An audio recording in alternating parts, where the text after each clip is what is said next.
Hai, selamat kembali ke channel Drone Tok Abah. Untuk video kali ini, Tok Abah nak kongsikan apa yang Tok Abah buat untuk repair salah satu charging lead untuk charger IMAX B6A6 ini. Charging lead ini Tok Abah gunakan untuk charge LiPo bateri 2S ataupun 3S yang konektornya jenis male JST plug connector seperti dua bateri ini. Yang ini bateri 2 sel ataupun 2S 1100 mAh dan yang ini pula bateri 3 sel ataupun 3S 1100 mAh juga. Kedua-dua bateri ini Tok Abah gunakan bila nak fly drone Bayang Toys X21 yang mana Tok Abah telah modify remote controller dia untuk menggunakan bateri LiPo 2S ini bagi menggantikan 6 biji dry cell bateri seperti ini. Dan bateri 3S ini pula Tok Abah gunakan sebagai power supply kepada Wi-Fi signal booster ini.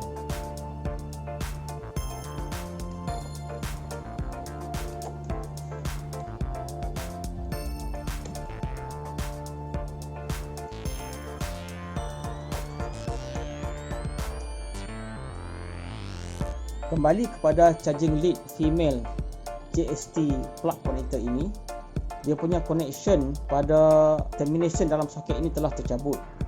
Jadi Tok Abah akan keluarkan connection terminal daripada soket ini untuk disambungkan ke female JST plug connector ini.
hasilnya.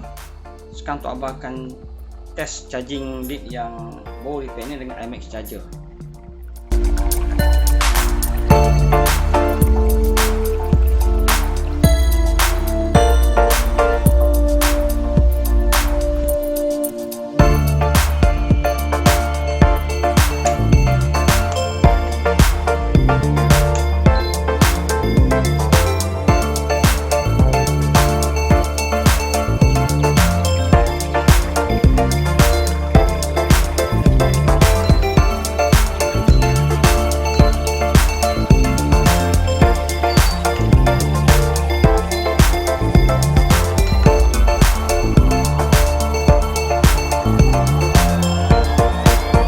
Alhamdulillah, ianya berfungsi seperti yang sepatutnya.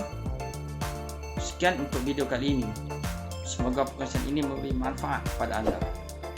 Akhir kata, jangan lupa support channel ini dengan klik like, subscribe dan share. Terima kasih. Dan terima kasih kerana menonton. Jumpa lagi.